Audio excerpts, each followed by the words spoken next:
Preview. You're listening to The Sizzle on Iron Skillet Radio and Iron Skillet Television.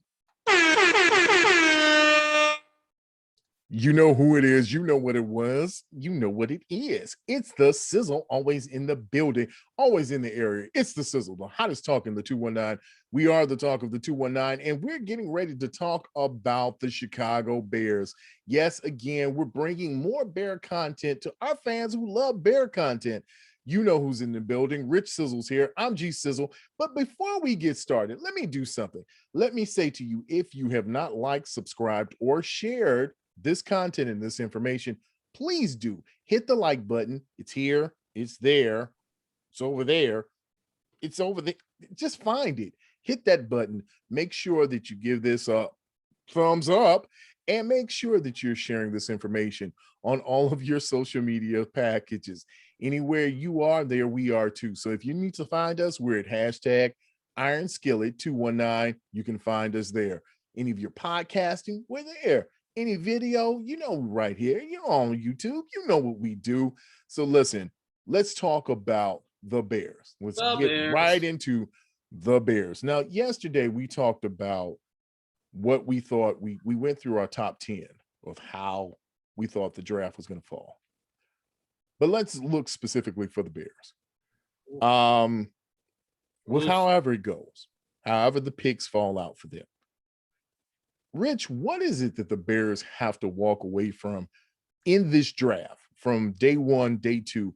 What is it that they've got to walk away from this draft with to be successful next season? I don't know. Honestly, because I'm like a lot of other people. I'm not convinced that Andy Dalton is the starting quarterback. Mm-hmm. But I'm also not convinced that anybody you draft will be start ready either. Mm-hmm. What I do know is whatever direction you're going to go, because you have a lot of needs. If you want to take any kind of step to the next level in football this season, you have a lot of holes to fill. You're not going to get them all in the draft. We understand that. But whoever you get at 20 or higher or lower must be an impact player this year. They cannot be lacking for nothing. They almost got to be Pro Bowl worthy. So you're saying they can't be like Kobe White or Patrick Williams? No. This cannot be a developmental player. This cannot be a prospect. This cannot be a throw a Hail Mary and maybe we get Walter Payton. Maybe we don't. No, this better be, Jordan-esque type caliber as a rookie. Better come out there and like, whoa, look at this dude. Mm-hmm. We talked a lot earlier in the process about the Bears coming away with a lineman. And it's always funny that the Bears seem to come up with new ways to not take linemen. They seem to find new ways to find other people. It doesn't seem logical that you go and get specialty players, receivers, tight ends, running backs. None of them can work when you don't have two of the foundational pieces needed, quarterback and lineman. You got to have good linemen to get, even if he's, I don't need, and I'll say it, Rich, and maybe I'm wrong, and people will say, oh, Jesus, are you crazy? I don't need you to throw 90 yards. I don't need you to throw 60 yards. What I do need you to do is throw accurately at 10 to 15 yards. That's what I need. 20 yards is a stretch. If I had my option and you said, here's quarterback A, he only can throw about 30 yards, but he's accurate with all his passes and he completes about 85% of his passes. Or quarterback B, who can give you a 60, 70, 80-yard bomb at any point, but it's only about 65% accurate. I'm going with A. I'm taking that accurate quarterback. Okay, because we had this experiment several years ago, actually only about 15. Rex Grossman, Kyle Orton, same exact description of what you are calling. And we went with option B and lost the Super Bowl. Right. to this day, and I know you're listening, Coach, Lovie Smith's Achilles heel, and the reason he was not a champion, not saying that they were going to win against Peyton Manning because Peyton's my homeboy, and no, they were going to win. They were going to win. I've watched that, analyzed it, dissected it. Colts made many mistakes in that game. Yeah. And Rex turned around and made the same mistake right after the ball was turned over. That game was the Bears, and the Bears lost it. The Colts did not win that game. Did not. In fact, they were still in the game until who says who threw a pick six and then put it out of the game. Who fumbled the ball? I mean, there were two major mistakes in that game. 4 or 5 major mistakes? 2 major mistakes. Putting Rex Grossman back in as the starting QB and taking Thomas Jones out of the starting lineup and inserting Cedric Benson in. Forgot about that. Yeah, you're right. Yeah. Who fumbled the ball, punched it. There was so much foolishness and shenaniganry going on in that game that you had to think the only way that the Bears are going to lose this game, because they were riding high. Like, everybody was afraid of Devin Hester. Like, I don't want to see him now on bets commercials. I really don't. I'm tired of looking at Devin Hester, and I'm tired of looking at a pudgy face Allen Iverson, but that's just me. I digress. I'm just saying everybody was afraid of the Bears at this point. You had a defense that was swarming. I mean, they were everywhere. It was, you had Peanut Tillman doing the peanut punch. He was scaring receivers left and right because you were going to get Nutty P punched. And then there was the offense. But you know what they had? Great line. They had a great line. Whatever you want to say about the Bears, they had a great line. You had Olin Kreutz, you had Fred, but you had bangers, you had Big Cat.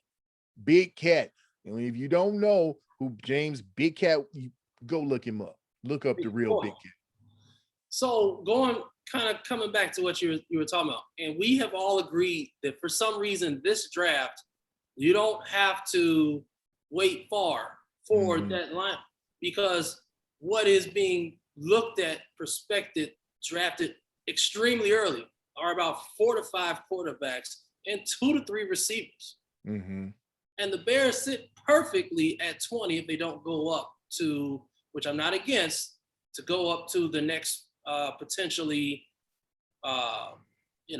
great quarterback-ish type person, like my homie hanging out there in Kansas City, maybe. But if they don't go that route, like you said, there are a plethora of linemen in this draft that are ready to go and start day one. And like I said before, ready to make an impact.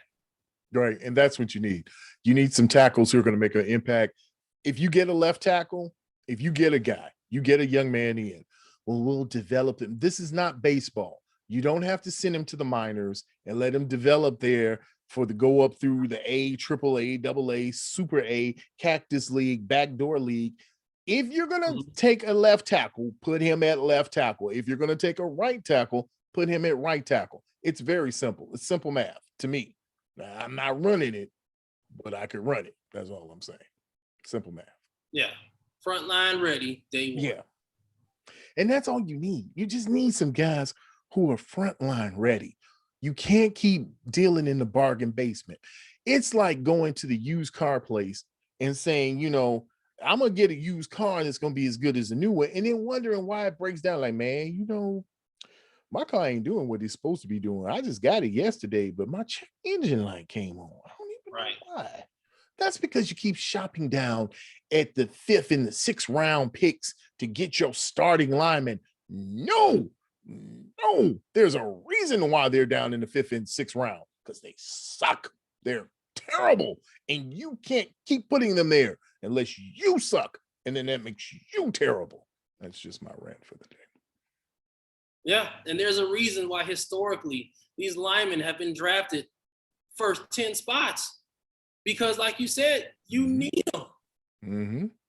Ask somebody who just broke their arm, but also needs a heart, which one they're going to go after first. They want that heart transplant Forget what my arms are doing. Yeah. If I don't have a ticker, what's the point of having arms? I got two on them. Call somebody, hey, G Sizzle, can you go pick that up for me? My arm hurts. I got you, bro. Thanks, man. But hey, G Sizzle, my blood's not pounding right. Can you can I borrow some of your blood because mine's not flowing right? Can't do that. I'm gonna call emergency for you right away. I'm gonna call you. Thank you. But emergency for somebody else. I'm calling. Can you send an ambulance to my friend's house because he is dying? Yes, but his arm is hurting. I am done talking about this. I don't know why the front office and the Bears think they're so comfortable. Maybe there were promises made or whatever else like that. But this is condition critical. We have tried and looked at and we're just a piece away and we're just this and that and just come up disappointed. How much longer until somebody pulls the plug and says, okay, hey, you gave it your best, whatever you want to call it, and it's not working. And none of this feel like we got to start over again with nothing. If you just give me, I think the best thing, and one of the things we'll probably leave out with, is if you can just give me, I don't need Rex Grossman. I need Cal Orton. Now, was he a great NFL player? Is he going to be in the Hall of Fame? No. But you know what he was? He was consistent. He was consistently the same dude. He was Cal Orton. He was that dude. He was Cal Orton. It was going to happen. And obviously the Broncos didn't think he was that bad. They traded Jay Cutler for him.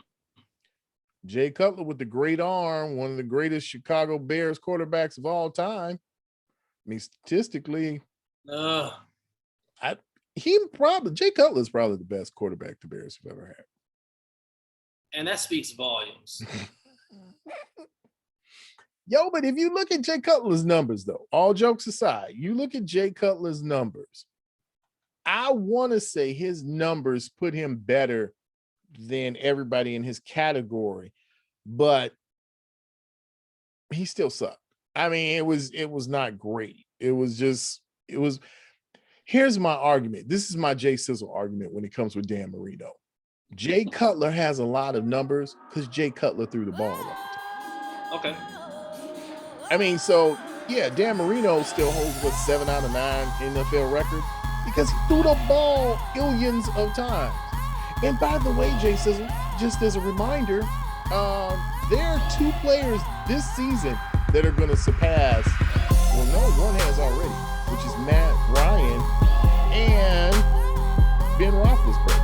I think Ben Roethlisberger is like 1,000 behind Dan Marino, 1,000 yards.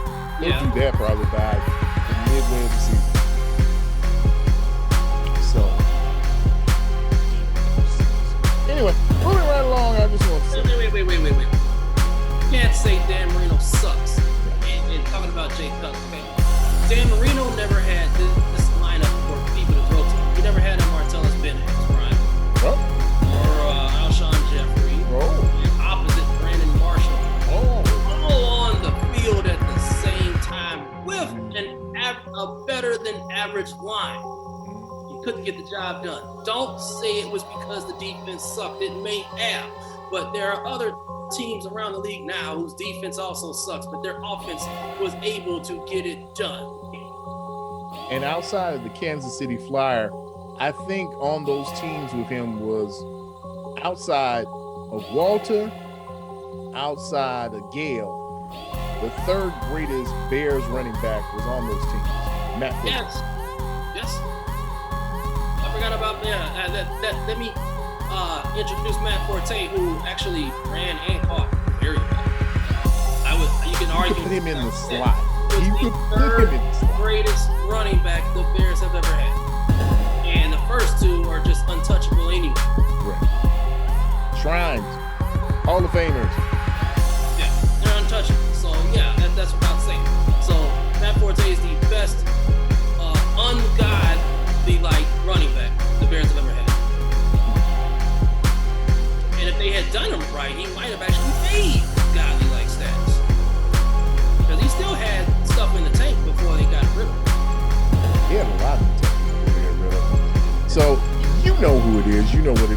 It's the Sizzle here on Iron Skillet Radio, Iron Skillet Television. And before we get ready to get out of here, we just want to remind you that we appreciate you taking your time to listen to our content. And if you'd like to comment, you want to say, hey, Jay, you're crazy. Hey, G, you silly. Hey, Rich, you so fine, but you crazy. You can write all that down in the comments below. Make sure you leave your comments, drop your comments, tell us what you're thinking. We want to hear what you're thinking. If you have content you want us to bring to you, leave it down there. We'll talk about it. Because I think in the future, we need to do a show, the Mount Rushmore of Bears running backs. Who's on that Mount Rushmore for you? I have my 4. Do you have your 4? Rich, you have to get your 4. Jay has to get his 4. Not my 4. And honestly, if our 4 differs, then somebody is on some other substance, and definitely it's a fizzle substance. It's not a sizzle, it's all fizzle. But when we're talking about sports here, baby, it's all sizzle because we're always hot. We're always on time because we're the hottest talking the 219, baby. Like I did it for you. Yes, I did. So you know who it is. You know what it is. It's the Sizzle here on Iron Skillet Radio, Iron Skillet Television. And we will see you on the other side. Okay, no problem, man.